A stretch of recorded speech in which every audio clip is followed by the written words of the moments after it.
something unexpected broke the calm, a soft sob, unmistakable amidst the usual sounds of the restaurant. Clint's instincts kicked in immediately. The sound led him to a young waitress near the kitchen doors. She stood with her back to the room. Subscribe my channel to hit 1,000 subscribers and more stories.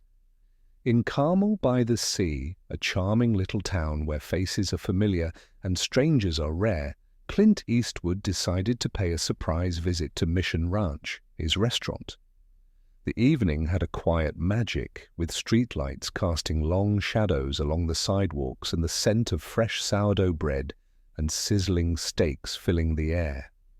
The restaurant was bustling, but not overwhelmingly so, just the right amount of energy for a late-night crowd. Clint, now in his 90s, walked in unnoticed. He wasn't looking for attention, nor had he planned on making his presence known. Dressed in a simple jacket and dark slacks, he blended into the background with ease. He valued privacy and quiet moments, and tonight was no different. He just wanted to check in, see how things were running, without anyone making a fuss. The piano hummed softly in the corner, adding to the tranquil atmosphere. But then something unexpected broke the calm, a soft sob, unmistakable amidst the usual sounds of the restaurant. Clint's instincts kicked in immediately. The sound led him to a young waitress near the kitchen doors.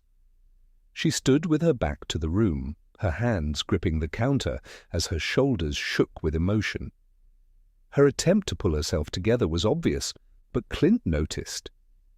He didn't move immediately, his mind processing what he was witnessing. It was clear this wasn't just a moment of frustration. There was something deeper, something hurtful at play.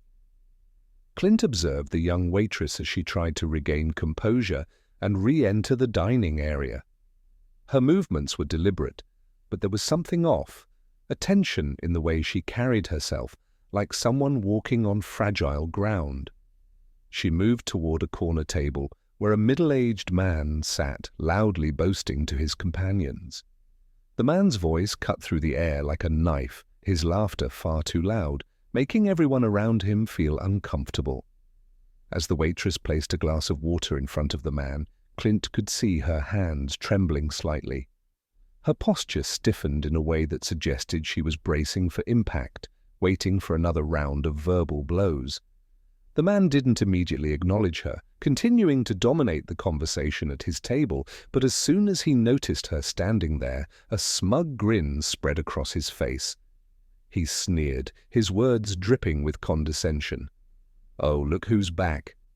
Clint's jaw tightened as he overheard a hushed conversation between two nearby employees. "He's been on her case all night," one of them muttered, frustration clear in his voice. "And no one's doing anything about it," the other whispered. Clint's gaze shifted toward the loud man at the corner table. He didn't need to guess what had happened. The details were becoming clear.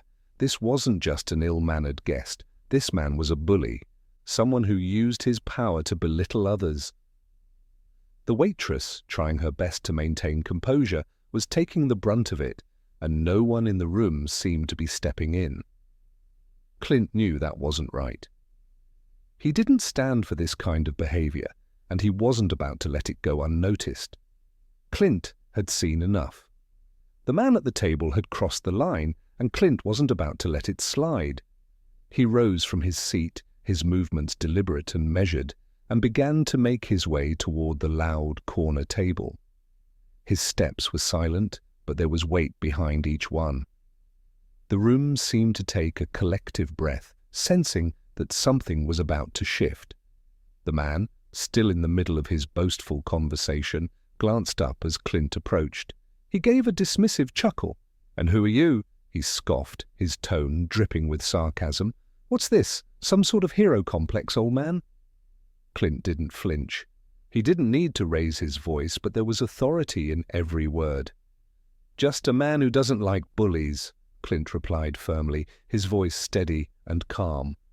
The entire restaurant went silent as Clint's words hung in the air. The man froze, his smirk faltering for a moment, and Clint's presence commanded the room. The man tried to brush it off, but Clint wasn't having it. He called out the man's behavior for what it was, bullying, and demanded that he apologize.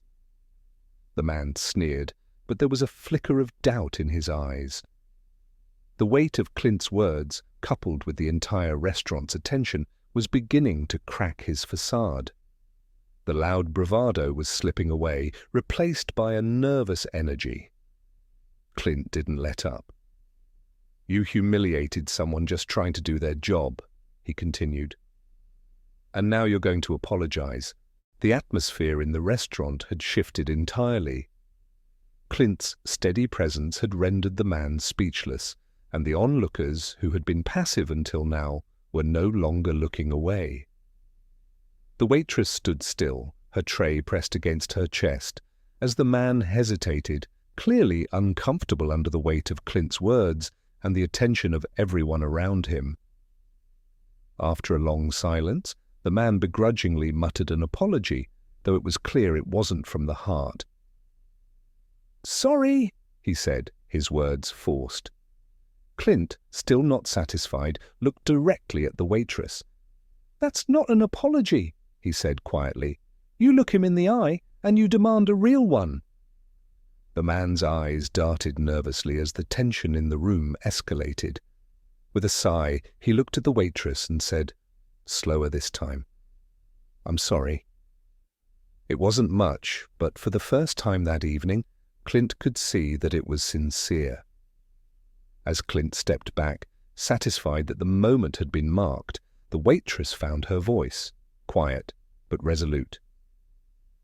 "Thank you," she said softly, her gaze meeting Clint's with a quiet strength that hadn't been there before. Clint nodded, his work here done. Before he left, Clint reached into his jacket, pulling out a crisp $100 bill. He placed it on the counter, not as charity, but as a gesture of recognition for the waitress's strength and grace under pressure. It was the least he could do.